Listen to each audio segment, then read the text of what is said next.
Hey Reddit, I'm writing this because my family has just been through an absolute earthquake, and I'm still standing in the rubble, trying to make sense of it all. I, Robert 26M, grew up in a comfortable, middle-class family. My parents, Mark, 50M, and Josie, 50F, always emphasized the importance of education. It was drilled into us from a young age: go to college, get a good degree, build a stable future. I took that to heart. I was a good student, always got decent grades, and worked hard. When it came time for me to apply to universities, I was excited. I got into a few good programs. But then came the financial talk.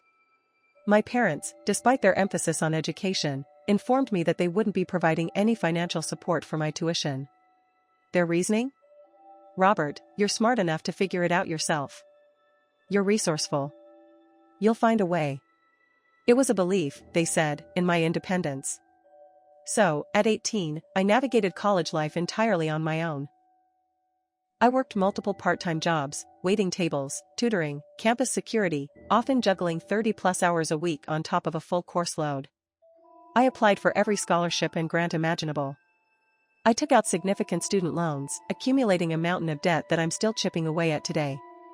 It was incredibly tough.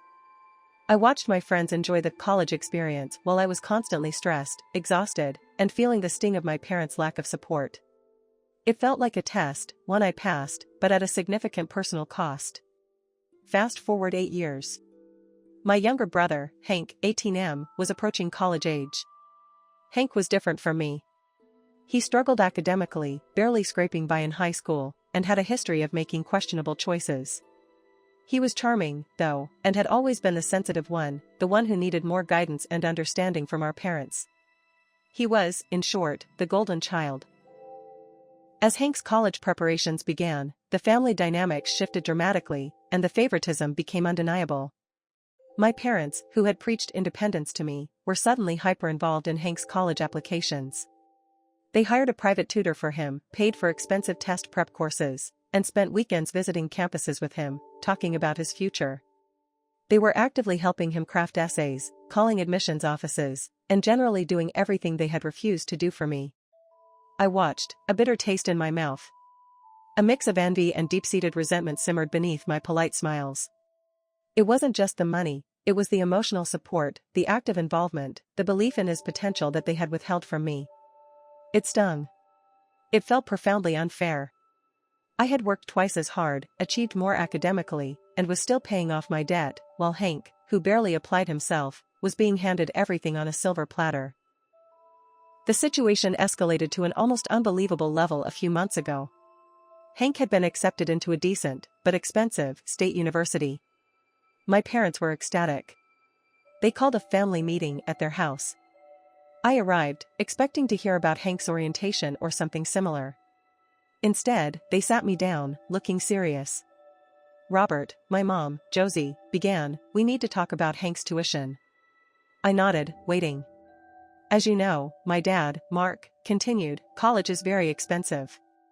And while we're doing everything we can, it's still a stretch. We were hoping you could contribute. Say, $500 a month, for the next 4 years, to help Hank with his tuition and living expenses." I stared at them, speechless. $500 a month? For 4 years? That's $24,000. For Hank. The same Hank they were already pouring money into. The same parents who had told me to figure it out myself. The shock quickly morphed into a cold, incandescent anger. "Are you serious?" I asked, my voice dangerously calm. "You want me to contribute to Hank's college tuition? After you refused to give me a single dime for mine? After I worked 3 jobs and took out loans that I'm still paying off?" My mom looked offended. "Robert. That's different. You were always so responsible, so independent. We knew you could handle it. Hank needs more support. He's sensitive." "Sensitive?" I scoffed. "He's 18. And you're asking me to fund his education, the education you were already paying for, when you left me to drown in debt. That's hypocritical, Mom. That's beyond hypocritical." The conversation quickly devolved into a heated argument. I had kept my resentment mostly bottled up for years, but this request, this blatant double standard, shattered my composure. I confronted them about every past decision, every instance of favoritism, every time I felt overlooked or unsupported. My mom, predictably, tried to play the emotional card. But Robert, he's your brother. You should want to help him succeed. We're family. Family helps each other. Family helps each other when it's convenient for you, I shot back, my voice shaking with fury. You didn't invoke family duty when I was working 40 hours a week and studying for finals. You didn't invoke family duty when I was choosing between ramen and textbooks. Now, suddenly, it's my duty to fund the child you always favored? No. Absolutely not. My dad tried to interject, to calm me down, but I was on a roll. You want to know what's fair? Fair would have been treating us both equally. Fair would have been helping me, or letting me keep the money I earned instead of paying you rent while I was trying to save for my own future. You made your choices then. I'm making mine now. The argument ended with me firmly refusing to contribute a single cent to Hank's tuition. My parents were furious, calling me selfish and ungrateful. I left their house, the air thick with unspoken resentment and a profound sense of finality. I knew our relationship, already strained, had just entered a new, hostile territory. Days after the argument, I was at my apartment when my doorbell rang. It was Hank. He looked awful. His eyes were bloodshot, his face pale and drawn, his clothes disheveled. He was visibly distressed, almost shaking. Robert, he whispered, his voice hoarse, I need your help. It's bad. My anger from the argument with our parents immediately faded, replaced by concern. What's wrong, Hank? Are you okay? He sat down, burying his face in his hands. I stole money from Mom and Dad. My heart sank. How much? 5,000, he mumbled. Maybe more. I don't know. $5,000? I was stunned. Hank, why would you do that? What did you need that much money for? He looked up, his eyes filled with a raw, desperate pain. I have a problem, Robert. A drug problem. I'm addicted to painkillers. I've been buying them. And I ran out of money. I needed more. So I took it from their safe. The confession hit me like a physical blow.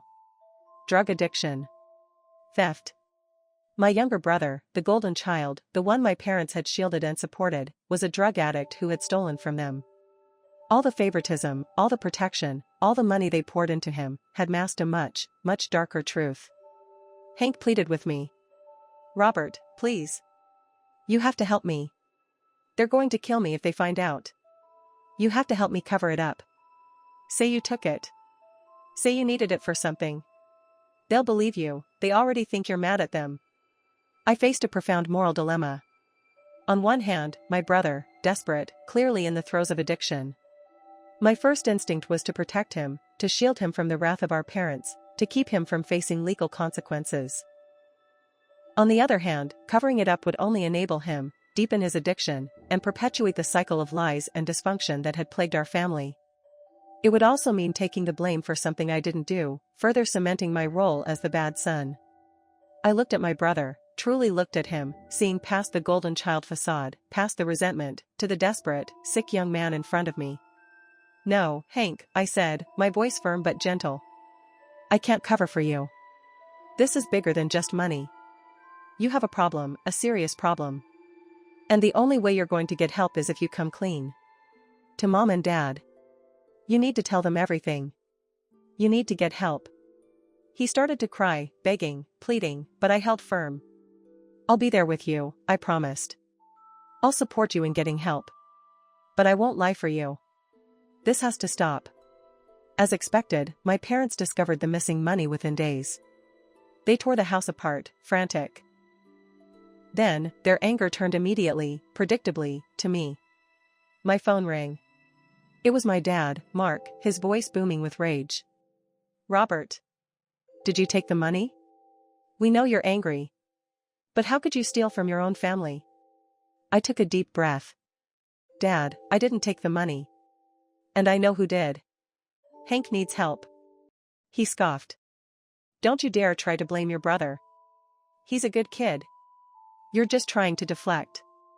We know you're resentful. The accusations escalated. They showed up at my apartment, screaming, demanding I confess. I refused. The situation spiraled further when my dad, convinced I was the thief, actually called the police. 2 officers arrived at my apartment. My parents were there, pointing fingers at me, accusing me of theft. I was humiliated. Treated as a suspect in my own home, while my parents, blinded by their favoritism and denial, refused to even consider the truth. I calmly explained the situation, told the officers about the missing money, and suggested they check the security cameras at my parents' house. My parents, of course, scoffed at the idea of their golden child being caught on camera. The police, however, took my suggestion seriously. They went to my parents' house and reviewed the security footage. It didn't take long.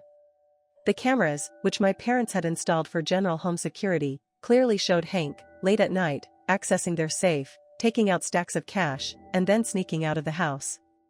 The evidence was undeniable. Confronted with the irrefutable video, Hank finally broke down. He confessed everything. The addiction. The theft. The desperation. The years of hiding. The family reckoning was brutal. My parents were utterly devastated. The shock of discovering their golden child was a drug addict and a thief, coupled with the crushing realization that they had falsely accused and humiliated me, was a heavy blow. They saw the truth of their favoritism, the way they had enabled Hank by shielding him, and how it had blinded them to his real struggles. The aftermath was painful, but also, finally, a path towards healing.